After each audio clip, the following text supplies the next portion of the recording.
Herkese merhaba. Hoş geldiniz yeni videomuza. İyisiniz inşallah.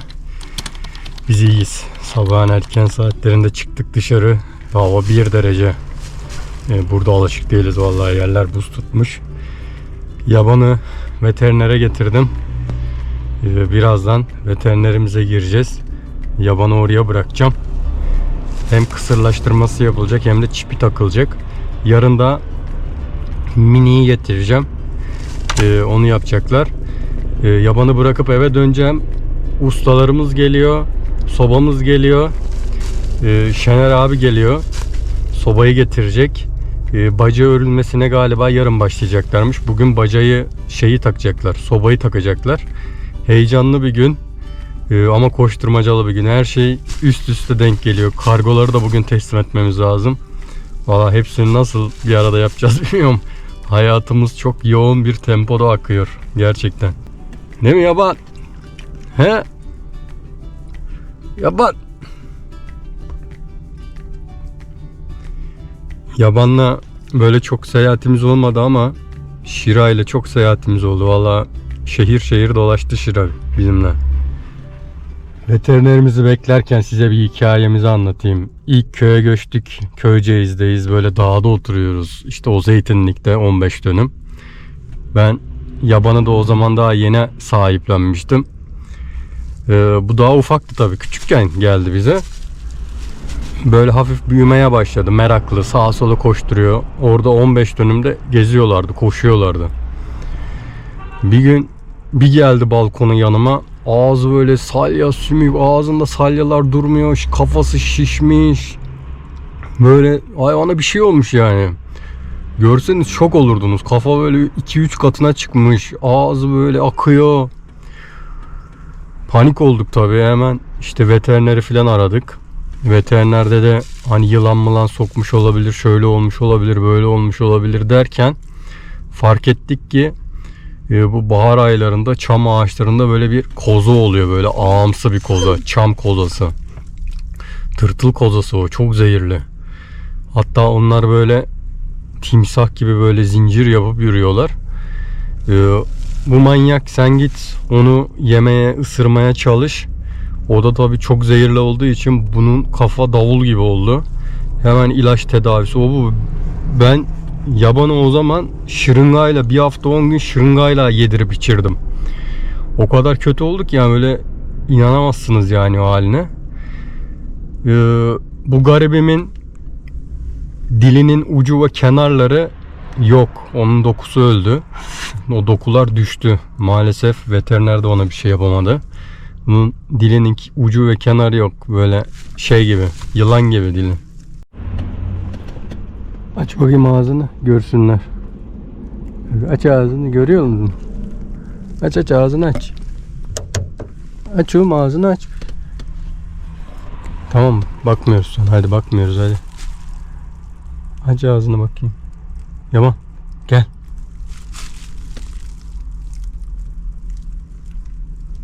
Ama açsana ağzını. Nefes al hadi. Öyle yapacaksın. Yapacaksın hadi.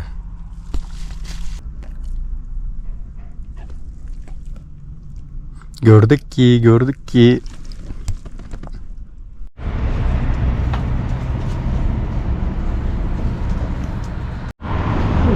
Evet, yabanı geçirdik veterinere. Fatma Hanım'la da geldiğimizde bir konuşma yapacağız. Bu şeyle ilgili, çip takma muhabbetiyle ilgili size bilgi verecek. Ben şimdi yabanı burada bırakıyorum çünkü sobacı ustalar gelecek. Onlara yetişmem gerekiyor. Değil mi yaban?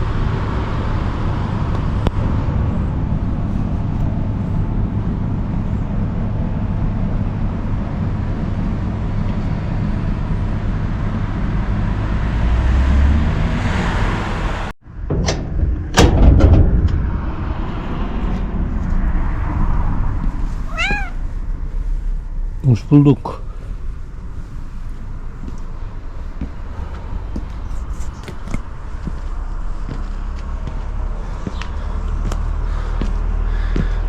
Of, inanılmaz koşturmacalı bir sabah oldu benim için. yabanı bıraktım. Kargolarınızı verdim. Teslim ettim kargo firmalarına. Sipariş verenlerinize şimdiden şifa olsun. Eve geldim. Şimdi de Şeref abiyi bekliyorum. Onlar da yolda. Bakalım sobamız bağlanacak. Hayırlısı olsun, bakalım nasıl olacak. Dün yaptığım kapı da kurumuş. Rengi çok güzel oldu bence. Nasıl?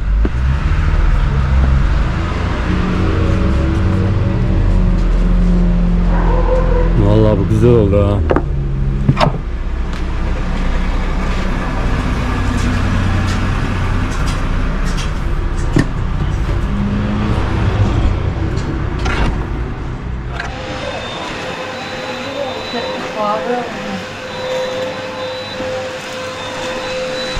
Hanım geliyorlar. Sobamız geliyor. Yolda sobamız. Hadi hayırlısı. Mutlu musun? Çok. Hayal ettiğin 40 derece sıcaklıktaki evi sana yaşatacağım. İnşallah. Evde yazmış gibi dolaşmak istiyorum. Sana sauna yapacağım. Isınmak bilmiyorsun ne hikmetse. Zaten dalga geçiyorlar şeyde.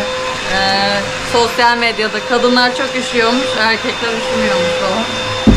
Üşüyoruz biz yani sonuçta. Narin varlıklarsınız. Her ay kayıplarımız oluyor. Normal değil mi? Evet, beklenen sobamız geldi. Abi merhaba, hoş geldiniz. Hoş bulduk. Nasılsınız Kaan Bey? İyiyiz valla, sizi sormalı. Teşekkür ederiz. Sizleri gördük, biz de daha iyi olduk. Güzel bahçenizi, minicik ama her şey olan bahçenizi Evet. gördük. İyi ki tanıştık sizinle. Siz tanıştıktan sonra da takipçiniz olduk. Valla sağ olun, Evet, teşekkür siz de ederim. dostlarınızla, takipçilerinizle her şeyinizi paylaşıyorsunuz. Evet. Güzel bir şey, güzel bir şey. Allah ağzınızın tadını bozmasın. Hepimizin inşallah. Mevcut vallahi. sıcaklığınıza birazcık daha sıcaklık katmaya geldik. Güzel olacak değil Evet, mi? daha iyi olacak. Ben Evet. inanıyorum ki Gel daha bak- da mutlu olacaksınız. Gezelim seninle. Evet. Evet. Aman da tekerimiz de varmış da. 4 tane kedimiz var. Evet. 3 tane köpeğimiz var. Bir tanesini veterinere bıraktım sabah. Hem kısırlaştırılıyor hem çip takılıyor. Bu hafta son. Evet. Yarın da o minik olanı götüreceğim. İyi. Onlar da O aradan çok afacan. çıkarız. Sırtına atlıyor seni. Evet, o çok şey. Evet. Evet. Burada Şimdi taş odamız burası. Hı hı. Burayı daha sonradan yaptırdık biz. Burayı görmek de şimdi bize Evet. nasip olacak. Evet. Ya Ayakkabıyla girebiliriz. Hem girebiliyor. oraya Tamam. basıyoruz artık. Tamam. Sileceğiz tekrardan. Hı hı. Evet. Sobamızı işte inşallah buraya Kaan kuracağız. kardeşim çok hoş bir yer. Evet. Otantik yapısı hoş olmuş. Genel dekorunu bozmaman. Evet. Taşlar tahmin ediyorum eskiden vardı zaten. Siz ne yaptınız? Tabii bu Eksiklerini tamamladınız. bina taşın- Derzlerini yaptınız. Bina taşın üstünde duruyor. Evet. Evet. 60 santim falan herhalde taşlar. Rahat. Zaten 50-60 santimin altında taş duvar pek olmaz. Evet. Taş duvar diye geçiyorsa eğer 35-40 santimse genelde pirket olup kaplamadır. Değil mi? Ama bu gerçek taş. Yani Burada çok cebelleştik. çok hoş. Ustalarla da çok cebelleştik. Evet. Daha önceki ustalarımızla. Çok Bizim hoş. evimizi yapan Tahsin abi var. Hı hı. Sağ olsun o Evet. buraları toparladı, derledi, toparladı. Bu hale geldi. Hı hı. Hoş olmuş. Sen ön çalışmanı kısmen yapmışsın. Bunlar taşıyıcı mı yoksa kaplama bunlar? Yok, bunlar Evet, süs bunlar amaçlı. kaplama. Tamam, Hı. süs amaçlı. Süs amaçlı. İşte burada geçişte ya buraya çok yakın çünkü çok aşırı yakın ya izolasyonlu bir malzeme yapacağız buraya. Hı hı. Bugün nasip olur bir aksilik çıkmazsa içeride sobamızın montaj işlemini bitireceğiz. Tamam. Yakma pozisyonuna getireceğiz. İşlerin yoğun olmasından dolayı bir de ustaları yani kalifiye ustayı zor buluyoruz. Mevcut 2 tane bacacı ustamız var. Evet. O kadar yoğunuz. İnşallah yılbaşından önce baca işini halletmiş oluruz. İnşallah yılbaşından sonraya kalmaz. Ama içeride soba işimiz deneme amaçlı da olsa bir sefer yakarız. En kötü ihtimalle yılbaşından birkaç gün sonrasına baca işimizin eksiğini de tamamlamış oluruz. Buranın ayrı bir tadını hep birlikte seni izleyenlerle birlikte bu zevki yaşayacağız. İnşallah. Bu bacayı atıyorum, elektrikler kesildi. Gene de yakabiliyor muyuz? Sobayı mı? Hı hı. Yok. Öyle Elektrikten yani. kesit şöyle. Şimdi içinde fosil yandığı için fosili diğer bütün LPG'dir, mazottur, efendime söyleyeyim elektrik enerjisi bunlar zaten elektrik kesildiği zaman sistem tamamen duruyor. Ama fosil yakıtta durduramadığımızdan dolayı, içinden alamadığımızdan dolayı haliyle sirkülasyon olmadığından haznede bir kaynama oluşuyor. Dolayısıyla bunun önlemini almazsak eğer açık yenileşmelerde patlama olmaz. Yani vatandaşın, konuya vakıf olanlar tabii ki biliyorlar ama herkes her şeyi bilmek zorunda değil. Konuya vakıf olmayan arkadaşlarımız, kullanıcılarımız patlar mı? Açık yenileşme patlamaz. Bütün suyu dışarı boşaltır. En kötü ihtimalle PPRC ile fittix'in yani plastikle metalin birleştiği yerde aşırı ısınmadan dolayı sadece orada plastik deforme olur. Yerini ıslatmış olur. O kadar. Anladım. Yani ama bunun da tabii ki çaresi var. Bir tane UPS güç kaynağı 1,5 saatlik rahatlıkla işinizi görür sizin. O 1-1,5 saat içinde eğer ki siz ya müdahale edip yanmayı durduracaksınız veya o arada da enerji gelmiş olur. Genellikle anladım. kırsalda ürün sattığımızda vatandaş mağdur olmasın diye öneriyoruz. İster bizden alsınlar, ister araştırsınlar. Şu amper, Şeyi mi? Güç watt olan kaynağı mı? güç kaynağıyla O alakalı. sizde de mi var mı sizde? Var, bizde de var. Bizde Ne? de var. Onlar İki neye mal oluyor? İki tip var bizde. Bir arkasına ilave enerji akü besleyemediklerimiz var. Bunun fiyatı 2750 TL. İçinde 2 tane 9 amper akü var. Yaklaşık 1,5-2 saat civarında bizim ürünümüz yani 25'e 6 diye tabir ettiğimiz birinci kademede 50 watt, ikinci kademede 70 watt enerji tüketiyor. Dolayısıyla da 1-1,5 saat civarında kesintisiz gücünüz, enerjiniz olmuş oluyor. O iyiymiş ya. Bir de bunun daha profesyonel olanı var. Hem güç kaynağı hem invertör aynı zamanda da şarj cihazı. Komplike bir ürün. Bunun içinde de 2 tane 9 amper akü var. 2 tane jel akü. Arkasına istediğimiz kadar araç aküsü, sıvı akü ilave edebiliyoruz. Evet. Her 10 ampere 1 saat ilave. Örneğin 60 amper bir akü bağladınız arkasına. Artı 6 saat kesintisiz gücünüz var. O iyiymiş. 100 amper bağladınız 10 saat enerjiniz var. Yani artık hiçbir şey çözümsüz değil. Yeter ki doğru yerlerde irtibata geçip Evet. işimizi doğru yapıp ticaretimizi doğru yerlerden yapmak. Evet. Hal böyle. Solumuza bakalım Evet. o zaman. Geçelim. Hoş bulduk. Şener Şenol. Memnun oldum. Sizi videoda izledim. Evet, Oradan evet, evet. hoş geldiniz. Çok konuşan abi diye bir geçti. Öyle demişler. Ben çok şey yapmadım ama. Ata merhaba. bakmadım yorumlara. Nasılsın? Ben artık senin takipçinim biliyor musun? Babanın annenin değil senin. Atanın çok hayranı var. Evet ya. O da iltifata karşılık. Evet. Evet. Sorular Harika. Bu abi Harikasın. ustamızı da tanıtalım. Salim ustamız. Salim Usta da tesisat işlerine bakıyor Öpebilir değil miyim mi? bir tane seni? Var mı? Sen yapacaksın herhalde abi bunları. Nasıl geçiyor günlerin ata? He? Nasıl? Şöyle şeye bakalım. Ekrana bakalım. He? Güzel mi? Memnun musun hayatından? He? Burası çok iyi olmuş yalnız. Nasıl kapı? Vallahi çok güzel olmuş. Beğendin mi? Çok beğendim. Yakışmış değil mi? Evet çok şey durmuş. Klas durmuş. Yakışmış buraya. Buranın havasını hemen değiştirmiş. O derbeder hava gitmiş. Rengi nasıl? Valla rengi de çok güzel. Çok doğal duruyor işte. Benim aslında dediğim böyleydi. Hani doğal dursun boyama demiştim ya. İyi ki yanlış boyayı almışım ha. Yanlış boya mı? Niye? Öbürü çünkü böyle vernikli yağlı boya gibi duruyordu. İşte ben de Bu ondan dedim öbür öyle kapı yap. yağlı boya gibi duruyor değil mi? Evet, Yana tabii. yaptığım. O ya- Bunun gibi doğal durmuyor. Ha. Ama o farklı bir şey galiba. Onun boyası farklı işte. Ama bu böyle bak doğal durdu yani. Evet.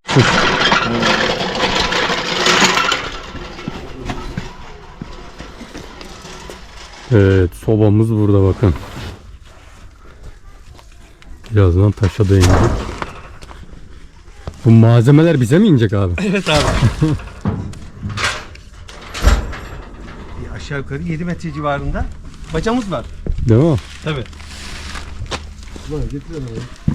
Valla soba üreticilerinin pek bu işleri yaptığını görmedim abi. Vallahi. Ne güzel ama ya. Şimdi bu soba tek başına bir şey değil. Yani bunun çalışabilmesi için doğru bir Sistem su kurulması. altyapısı olması gerekiyor. Evet. Artı fosilin yakıp da dumanın bölgeyi terk edeceği bir baca olması gerekiyor. Baca da kriterlere uygun olmadığı zaman başlıyoruz ondan sonra. Sizin sobanız iyi değil. Kriterleri yerine getirdik mi? Maalesef getiremedik. Baktık olacak gibi değil. En son artık illallah dedik. Eğer baca et problemi varsa onu da biz çözüyoruz. Bizim üzerimize ayrı bir yük getiriyor ama mecburen olmak zorunda. Evet. Evet. Hadi bakalım şimdi.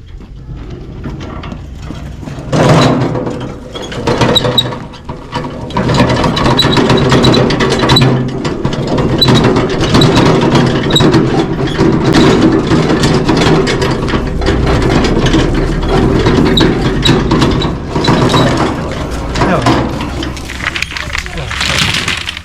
Hadi bakalım. Ve sobamız geldi. Nasıl? Evet. Güzel. O renk de canlandıracak oraya. Ha. Yanındaki Evet. renk var ya. Değil mi? Aynen kırmızı gibi. Ne ki baba? Ne?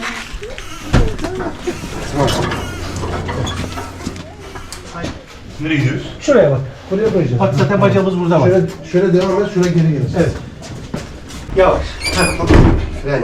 Elini çek abi. Elini çek. Yok yok ben çiğ. Sıkıntı yok. Tamam. Evet sağ olun. Kazası falan. Getirdik. Ben burada kalıyorum. Sana orayı vermezler Salim Usta. Hiç. Altına bir şey gerekmiyor değil mi? Abi boşu boşuna ben yükseltmeyin derim. Değil mi? Çok ileride rahatsız olursanız ön tarafına bir tane çok ince bir mermer veya seramik sizi eğer ki ya yarısı kötü olmasın veya ısı rahatsız etmez kül değişiminde rahatsız olursanız ön tarafına basit bir şey koyabilirsiniz. Anladım, tamam. Yoksa Yok, zarar verecek hayır, bir şey hayır, yok. hiçbir şey yok. Tamam. Heh. Biraz daha geriye Biraz daha gideceğiz. geriye gideceğiz. Evet. Simetrik dursun. Bu şekilde dursun değil mi? Tabii tabii. Yani burada oturduğumuzda biz amacımız ateşi görmek. Evet. Evet. Hatta biraz daha bile dönebilir yani. Dönsün mü? Biraz da doğru. Sanki evet. Evet. O zaman şöyle yapacağız. Bence var ya böyle. Tamam. O İyi, zaman biraz tamam. daha bu tarafa. Tamam tamam böyle. Ha bir de bacayı da.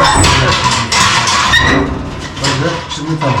Sanki böyle daha şey durdu, değil mi? Yani- Yani paralel durması bir eşya gibi duruyor. Yani bir dolap gibi duruyor. Çapraz mı dursun? Biraz çapraz dursun derim. Bir de şey şu yanının kırmızı tonu biraz beni düşündürmüştü. Hatta abi siyah var mı demiştim sana.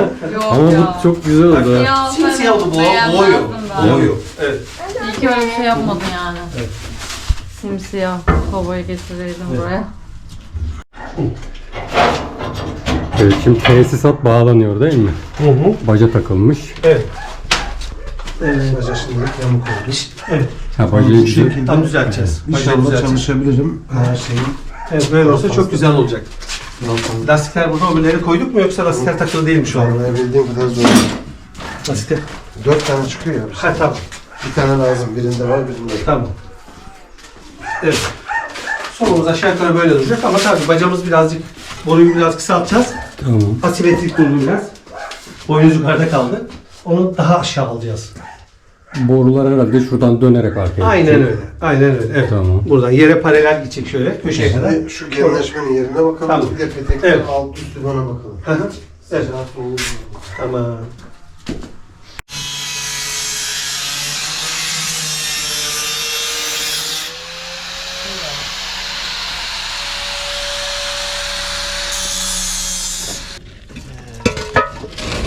Evet, baca tuğlalarımızı indiriyoruz bakın. Bunların içleri örülürken kırılıyormuş.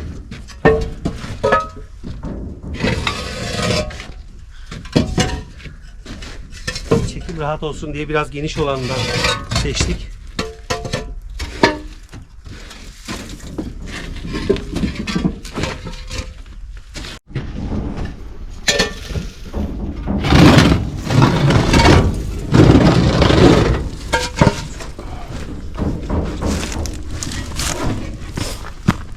Evet, baca malzemeleri iniyor.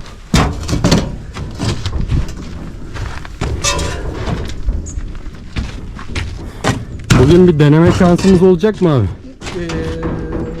Yanma çok randımanlı olmayacak bacamız olmadığından dolayı ama tabii ki deneyeceğiz. Bir ateşi göreceğiz. Tabii göreceğiz. Tamam. Göreceğiz. Şeylerimizi, peteklerimizi bir baca olmadığından dolayı çok randımanlı olmasa da illaki ısıtacağız. Ya petekler çok önemli değil de ben onun içinde Ateşi bugün görelim. Tamam, bugün ateşi göreceğiz.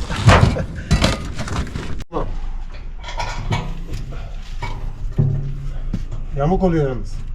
Şu an düz mü? Yok. Ne yapayım? Üst sana gelecek. Çok az daha. Az. Biraz daha. Evet, tamam. Bu şekilde yapıştır, evet. O neye yarıyor usta? Bu kazandaki tesisattaki eksilen suyu tamamlıyor. Açık O şey genleşme dediğimiz olay genleşme deposu. Yani içinde su deposu mu o? İkisini de işaretledin mi? Evet. Evet, evet, su deposu. İçinde su var yani. olacak, tabii. Ha. Öyle bırak İsmail. Eksilen suyu oradan tamamlayacak. Öyle kalsın. Tamam, bırak öyle. Tamam Pelette abi. böyle bir şey yok. Bu kapalı genleşme. He. Yani şimdi şöyle, katı yakıtta da kapalı genleşme risktir. Öyle mi? Tabii ki elektrikler kesildiğinde yakıt yanmaya devam eder hı. ve bu her zaman risktir. Kazan patlaması duyuyoruz ya. He. Bu bununla alakalı. Kapalı genleşme tehlikedir. Ya bunda olabilir mi yani? Bunda elektrik kesildiğinde pelet yanmaz. Fan durduğu için. Hı hı. Fakat bu soba yanmaya devam eder. Ha, olur. Oradaki sıkıntı, o yüzden Anladım. açık genleşme yapılıyor. Anladım. Tamam, geliyorum. Tamam, deli abi. Az emin miyiz az önce? He? Az önce düz müydü, emin miyiz? Evet, en sonki hali düzdü. Bu Do- haliyle değil. dolaba kadar girmezsin değil mi? Vallahi az yapacağım ya. Tam bizim yatak odasında orada dolap var biliyor musun?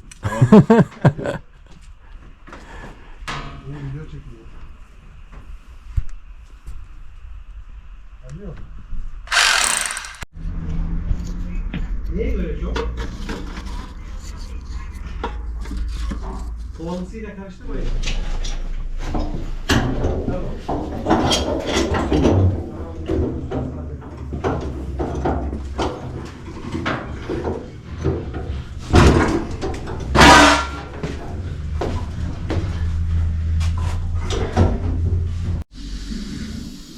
Evet, sobamız takıldı. Suyu bastınız değil mi şimdi? Evet, suyu bastık. Şimdi peteklerin havasını alıyoruz. Havasına bakıyorlar. İçerileri de bakacağız. Buradan başladık. Bu sesin komple gitmesi mi gerekiyor? Evet, bu sesin komple gidip bundan su gelmesi gerekiyor. Mesela böyle. Şu an hepsi gitmiş oldu. Aynen. Bunların havasını almazsak peteğimiz randımanla çalışmaz ve gerektiği kadar ısıtmaz. Peki bunu mesela sene içerisinde birkaç kere kontrol etmek gerekiyor mu? Yoksa bir kere yaptın mı? Aslında yani kesin garanti olması için herhalde bir kere kontrol edilmesi gerekiyor. Ha, durduk yere hava yapabiliyor yani. Tabii evet. Çünkü suyu eksilip boşaldı. Şimdi gerçi İçeride. şu an bizim kurduğumuz sistemde bu havalıpan bunu en son alacağız. Çünkü yüksekte olduğu için havalıpanın her zaman en son olması gerekiyor.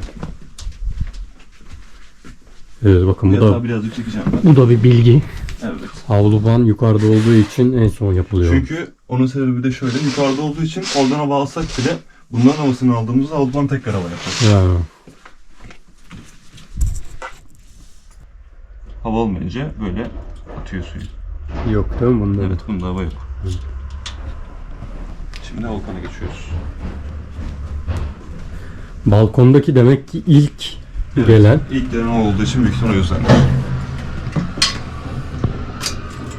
Bunda varmış değil mi hava? Birazcık hava varmış bunda.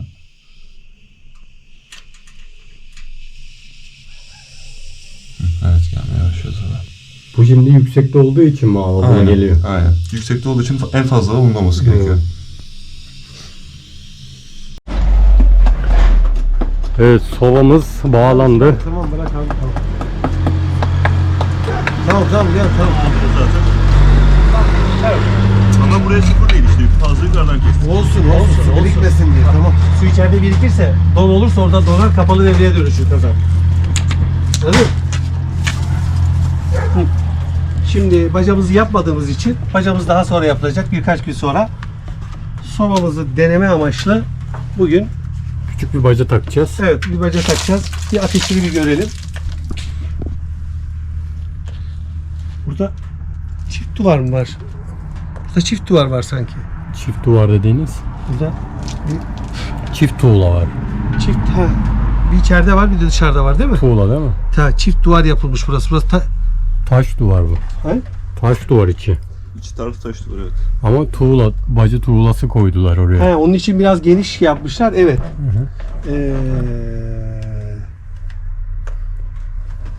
Bu bir yere buradan inşallah sızma yapar mı acaba? Yok, yapmaz. Tamam. Kapalı sağa sola. Tamam. Tabii komple taş. Tamam, kapalı. Ben şey düşündüm. Eğer tuğla aralarından duman diğer bölümlere girer mi acaba diye düşündüm de yok. Yok komple Girmez. taş Tamam. orası. Tamam. Girmez. Evet.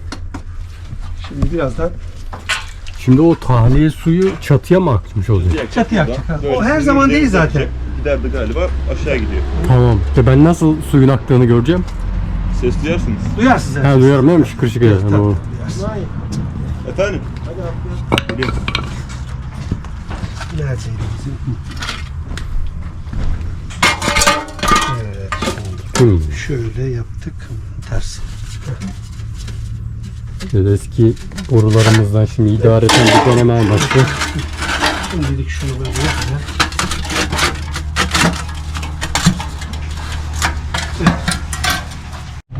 Şimdilik bu herkesin bildiği ilkel yöntem. Duvarı deleyip bacayı dışarıya atayım. Tabii bu olacak bir şey değil ama biz şimdi Acaba şunu da mı soksaydık da uzun mu kalsaydı biraz? ver onu da. Ver onu da. Gerçi bu bayağı... Olsun. Bu aşağıda kalmasın diye ben bunu aldım ondan.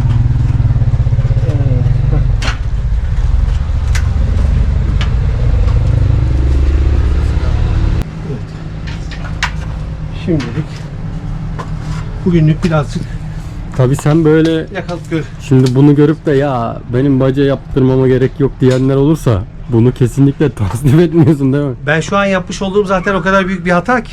Sadece ve sadece içeride birazcık ateşi görelim diye, şu an sizi görün diye bunu yapıyoruz. Bu tamamen Maliyetten kaçıp da ya ben Tabii, böyle mümkün idare değil. ederim diyenler mümkünatı yok zaten. Yani içeri zaten tüter, artı partiküllerin yapışmasından dolayı, yoğuşmadan dolayı içeride bir zift kokusu oluşur. Ve Evet. düzgün yanmaz. Yani içerideki kapağı açtığınız zaman sobanın içindeki karbon gazının diyebilirim belki %50'si İçeri. bulunduğunuz alana. evet. Evet. Bir müddet sonra da zaten zift kokusuyla karşılaşacaksınız. Sonra size telefonlar gelecek. Aynen öyle. Aynen. Yukarıdakinin oluşu gibi mesela. O da hatalı. Bakın terlemeye başlamış. Dikkat ederseniz Evet. emayenin bakın dışında terlemeler var ki o kadar küçük bir soba dışarıda, Evet. içerideki olmasına rağmen kısa bir dönem sonra zaten damlamalar başlayacak. Rahatsız olacaksınız. Yazı sökeceğiz zaten. Tabii. zaten söküleceksiniz. Evet. Evet. Buraya güzel böyle yerden 30'luk baca çıkacak. Çatıyı da 1 metre geçecek en azından. Misler gibi olacak. O bacayla bunu birleştiremeyiz değil mi? Yok, ikinci bir hat olması lazım. Sifon baca diyoruz biz ona. Hı hı. Ben ona karşıyım. Hangisi doyuma ulaşırsa oradan çekme yapar. Mesela o diyelim ki en tepedeki yer üstteki sobanın deliğinden çekimi yaparsa alttan çekmez. Dolayısıyla da bu sefer içeride yanma olmaz yani. Alttaki esas kaloriferli sobamız Evet. yanmaz. Dolayısıyla da onu kapatmak zorunda kalırız. Her sobanın ayrı bacası olması gerekiyor. Evet, O mantığa sifon baca deniyor. Anladım. Doğru bir şey değil. Anladım. Evet. Tamam. Şimdi yakıyor muyuz abi? Birazdan bir yüklememizi yapalım. Odunumuzu, kömürümüzü Şimdi pelet, denemesi yapacağız. pelet sobamızla Evet. bu sobayı birleştirdiniz. Evet. İster onu kullanacaksınız ki kullanmayacaksınız. Ben buna adım gibi eminim. Ama sizin bir kısım daha peletiniz oluşundan dolayı şimdilik belki zaman zaman kullanırım diyorsunuz. O ihtimali göz önünde bulundurarak biz pelet sobasını tamamen kapatmadık. Burada vanamız burada değil içeride. Tabii içeride. İçeride kinay. İki tarafta da vana var. Bakın bunun vanası. Bunu açmaya sobamızı kullanırken bu çünkü birisi kapalı devre. Bu basınçlı sistemle çalışıyor. 1,5-2 bar arası çalışır. Bizim yeni içeri kurduğumuz açık genleşme. Hı hı. Yani 0,5-0,6 barla çalışır. Doğal sirkülasyonla. Bunun çalışabilmesi için o bir sobanın kapalı kalması gerekiyor. İkisi birden açık olursa genleşmeden dışarıya sürekli su tahliye eder. Peki ben bunu hangisini açacağım? Bakın burada bunu kullanırken, içeridekini kullanırken bakın görüyor musunuz? Bak kapalı. Hep Şu an bak şu kalın olan. o kapalı. Onu Kapalı. açacağım. Evet bu da kapalı bakın. Bu da kapalı. Evet. Şu an bu devre dışı. Tamam. Şu da kapalı galiba. Bu zaten dolum bu. Bununla işiniz yok. Bu suyu doldurmak için bu. Ben suyu şununla dolduruyordum ama. Aynı şey. mi? Şebeke suyu aynı işlem. Bununla doldurdunuz değil mi? şunla onun şu tarafındaki var ya. Yok, bu da dolduruyor. Bu da aynı yerden. Bunu da açıyorsun, onu da Onu açıyorsun. İkisi açıyor. birden. Evet. Siz bunu açıyorsunuz. Bakın. Bu açık. Bu açık değilse bir fonksiyonu. Bak açtığımda bir ses gelecek. Evet. Tamam. Bu ikisini de kapatıyoruz. İkisi de kapalı. Bu zaten dolumla alakalı. Bunu kullanıma geçtiğimiz zaman hata paralel yapıyoruz. Şeyleri açıyoruz. Bu Vanaları ikisini açıyoruz. İkisini açıyoruz. Daha sonra bunun basınç gösteren yeri, eğer petekler bununla ısınmıyorsa basınç gösteren bir numaratörü vardır. Evet. Onu 1,5-2 arasına getiriyorsunuz. Zaten soğukken 1,5 ise birazcık daha yükselir ısınmaya geçti mi? Diğerini de kapatmış oluyorsunuz. Şimdi içeri geçeceğiz. Bunu açtım mı içeridekini İçeride kapalı kapatıyorum. olacak. Aynı şeylerde vardır. Güneş enerjisi ve şofbenlerde hangisini kullanıyorsan onu kapatıyorsun, diğerini açıyorsun. Anladım. Aynı Tamam. mantıkla. Tamam. Bir tanesi açık yenileşme, bir tanesi kapalı yenileşme. Hoş geldiniz. Bakayım. Annen zeytine gitti. Zeytine mi? Gelecek birazdan. Tamam. Gel bak gel. İlk sen gör.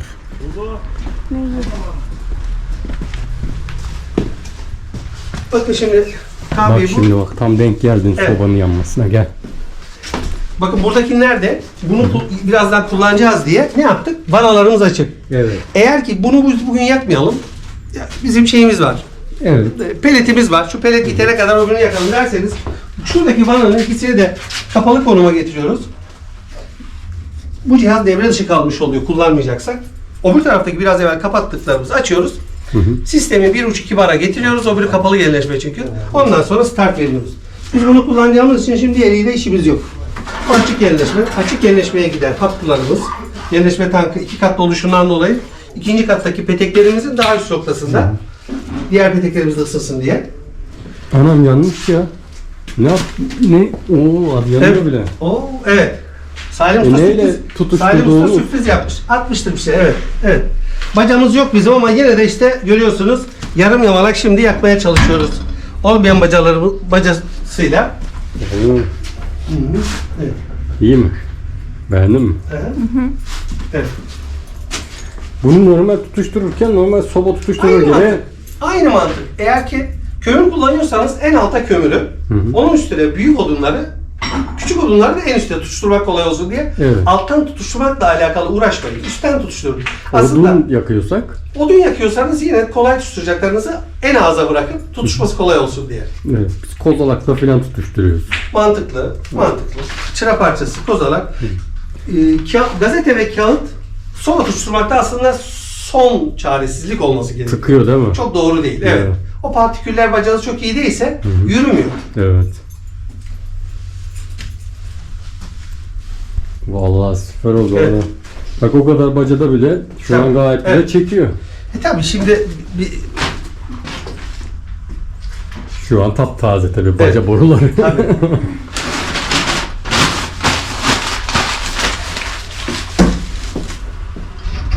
Şimdi genelde böyle camlı sobalarda pellette de aynı şekilde abi. kirlenir. İlla ki Değil kirlenir. mi? Kararıyor mesela. Karar. Eğer baca ne kadar iyileşirse kararma o kadar geç olur. O Kararmaya illaki kararır. Ama mesela baca çok kötüdür.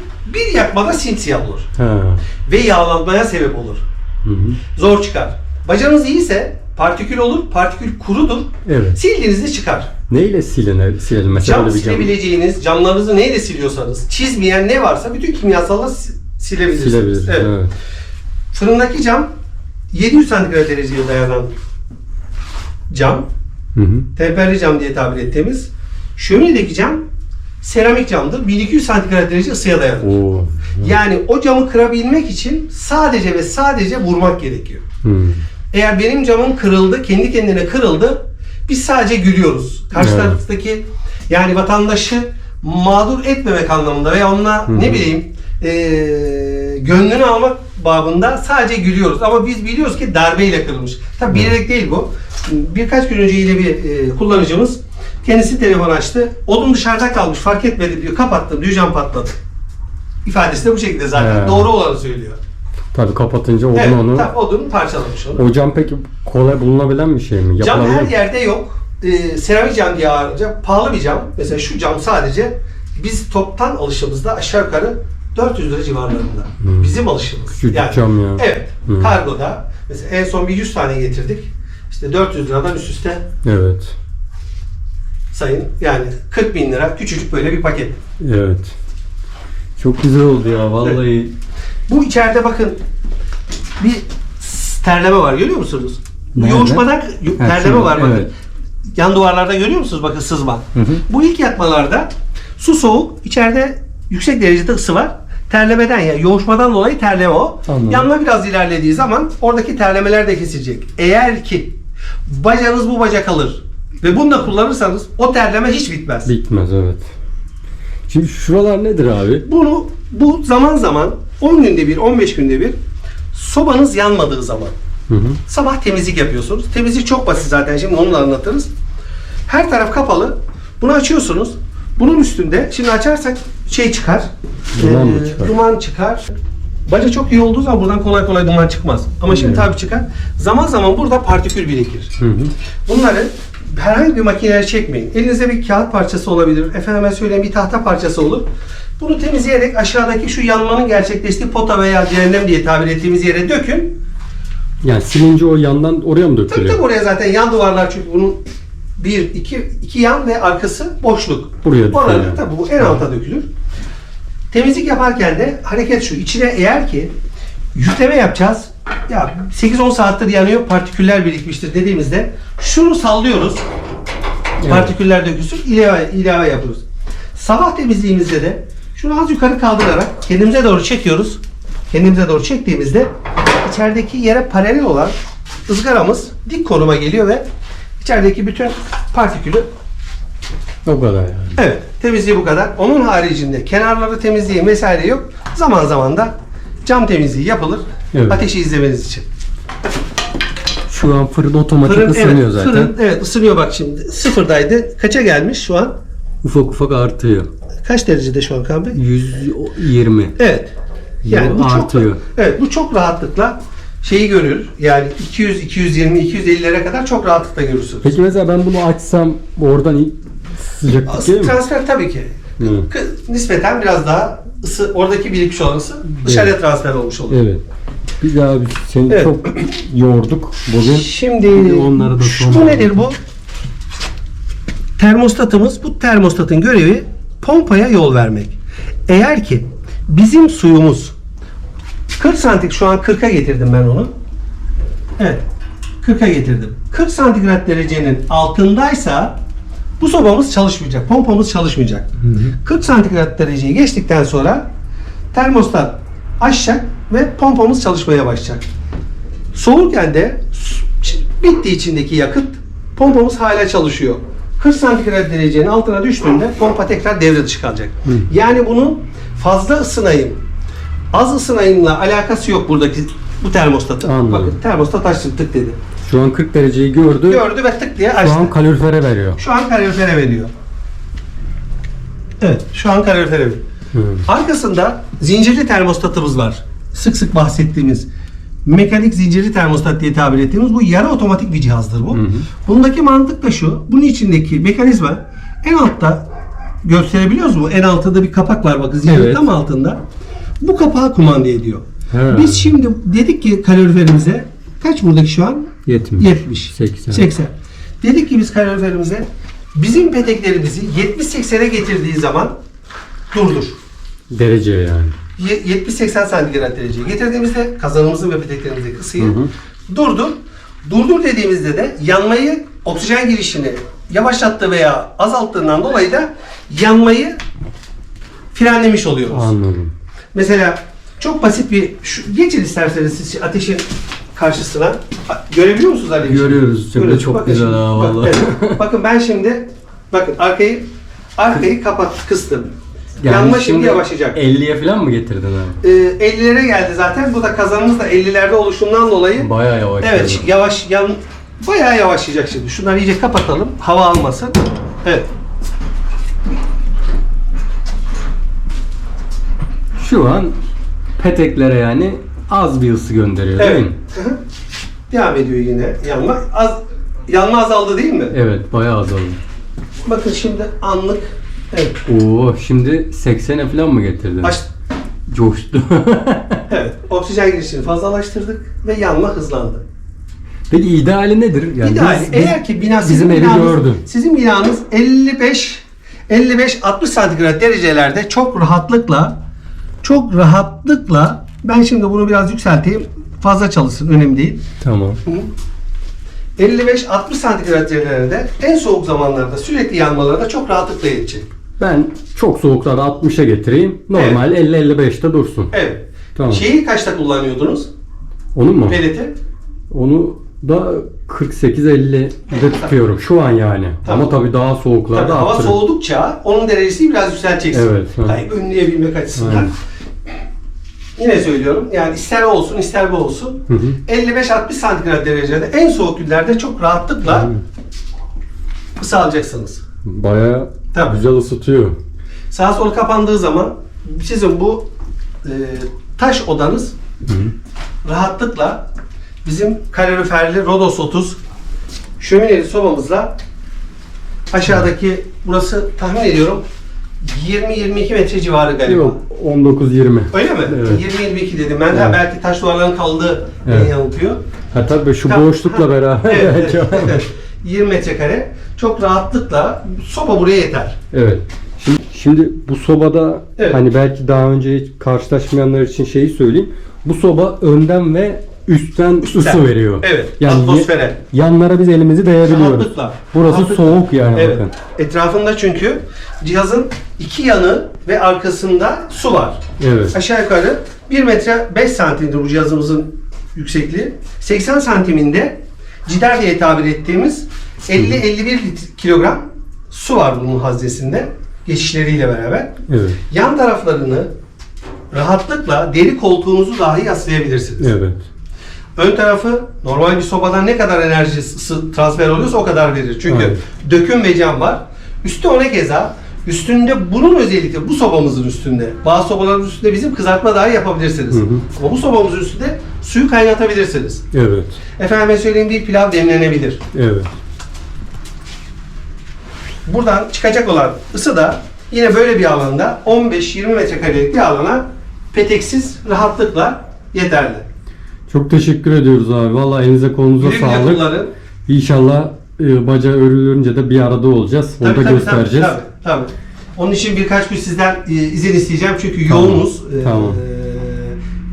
Yılbaşına kadar yetişmez. Yılbaşından sonraki inşallah ilk haftamızda tekrar geleceğiz. Hem o işlemi bitirip Peki biz şimdi bunu böyle bu şekilde arada sırada yaksak kullanabilirsiniz. Yani sizi rahatsız edene kadar kullanabilirsiniz. Ben öyle söyleyeyim. idareten Tabii, sizi keyiflik rahatsız- yakabiliriz değil mi? Aynen öyle. Sizi rahatsız edene kadar. Tamam. Çünkü çok doğru bir şey değil. Çünkü arkasında baca yok. Bacanın olmazsa olmazı çatının kaç katlı olursa olur çatının mahyasını geçmek zorundadır. Evet. Ve dışarıdaki bacağı ya tuğladan sıvalı ya da izolasyonlu çift cidarlı diye tabir ettiğimiz izolasyonlu olmak zorundadır. Evet. Biz sadece şimdi deneme amaçlı elimizdeki imkanlarla yaktık. En azından ateşi gördük. Aynen. Az da olsa ısıyı gördük. Birazdan yukarı çıkarız şimdi. Isı transferi yukarı başlamıştır zaten. Peteklere de az ısılar gelmiştir. Salih Usta eline sağlık. Eline sağlık usta. Hayırlı uğurlu Evet. olsun. Evet. Güzel oldu değil mi? Bıçakta halloldu. Sağ olasın, eline sağlık. Böyle gayet güzel oldu. Salih Usta da Çapraz. bizim montajlarımızın sorumlusu. Evet. Bu derdi hep birlikte çekiyoruz.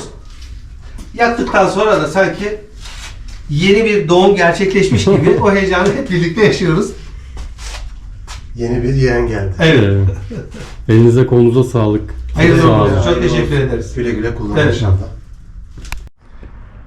Evet, Allah'a şükür sobamız takıldı. Yanmaya başladı. Tabi bacası da önümüzdeki günlerde örülecek. Onu da sizlerle paylaşıyor olacağım. Şimdi bizimkiler geliyor. Bakalım sobayı görünce ne yapacaklar. O Seferiler ne yapıyorsunuz? İyi, zeytin işçileri geldi. O ne oğlum? Tavşan mı oldun sen? Ne yaptınız? İyi valla zeytinleri topladık. Çok var mı? Var. Son biraz kaldı da sen gideceksin diye mecburen geldim. Yoksa onları bitiremedim. İçimde kaldı yani. Artık bize de işler yapıldı. Bakın girin içeri bakalım. Bakalım. Gözlerimi kapatıp gideceğim. Gözlerimi kapatıp gireceğim.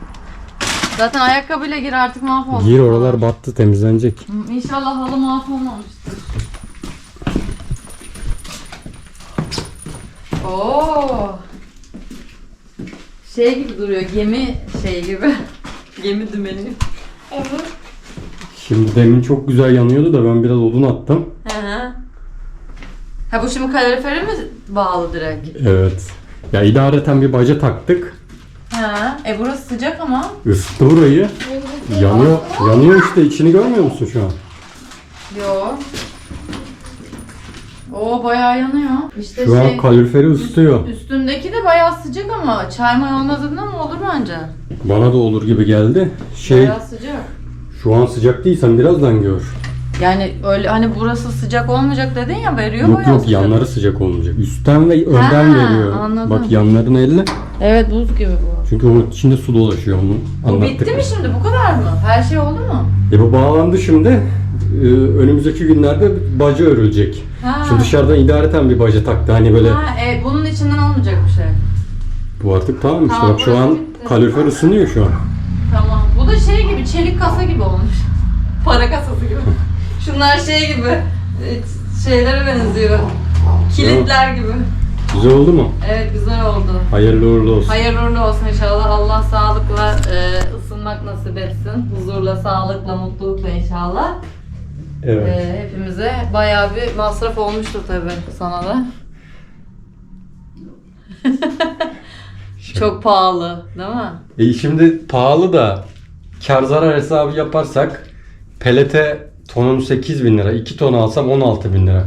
2 ton ona vereceğime Yani soba evet. sahibi olurum. Doğru. Şu an daha mantıklı yani. Evet, aynen. Değil mi? Tabii canım, yani böylesi daha mantıklı. Çok pahalı. üstelik- Şimdi odun bedavaya gelecek bize şimdi. Üstelik Orada bu ortamı şimdi- ısıtmamız gerekiyor. Yani evimizin ısınması için bu taş odanın ısınması gerekiyor. Evet. Ben şu an bir taşla 2 kuş vurmuş oldum. Aynen öyle. Hem bura ısındı. Evet, hem ev bu ısınacak. köy evinde işte ısınmak çok şey, yani önemli bir Şu an olay. artık köy yerinde ısınmak inanılmaz maliyetli. Evet. Şu an doğalgazın kıymetini bilen yani. Evet, doğalgaz şu an daha ucuz. Şimdi mesela 1000 lira doğalgaz faturası geldi deyip böyle dertlenenler var ya. Ben böyle şok oluyorum. Ah keşke bize de öyle olsa diye. Valla. Vallahi. Doğru. Şu anda doğru yani. Evet. Hadi ben yabanı almaya Tamam. gidiyorum. Oldu. Ben yabanı almaya gidiyorum. Tamam mı? Tamam. Bu yansın. Petekler ısınıyor. Tamam. Şimdi bizim kaloriferler yanıyor mu? Ah kafam. Şey, bizim evin kaloriferleri yanıyor mu şimdi? Yanıyor. Oo, süper. Tamam, iyi, hadi üşümedim ben de. Hadi görüşürüz. Tamam, hadi gel. Evet, yabanı aldım veterinerimizden. Ameliyatı güzel geçmiş. Gayet de kendinde iyi bir halinde yani. Sağlığında bir sıkıntı yok. Mavi Patikire'de Fatma Hanım'a teşekkür ederiz. O kadar yoğun hareketli bir gün oldu ki soba kurulumu falan, oraya git koştur falan. Fatma Hanım'la aslında konuşma yapacaktık bir çiple ilgili. Onu maalesef atlamış oldum. Yabanı işte alelacele almaya gittim. Bir anda geldik falan. O yüzden kusura bakmayın. Bu yılbaşına kadar çiplerin takılması zorunluymuş. Onu da söyleyelim bu kadarına en azından. İçi yanmış çocuğun, bakın. Narkoz sonrası. Ama hareketleri falan gayet yerinde, çok iyi. Kafasına onu takmamızın sebebi de ameliyat bölgesini sürekli yalamaya çalışıyor.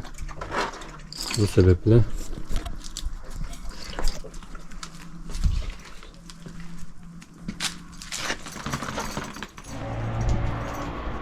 Evet, arkadaşları merak etti tabi. Yabanı nereye götürdüm bugün? Peşinden ayrılmıyorlar bakın.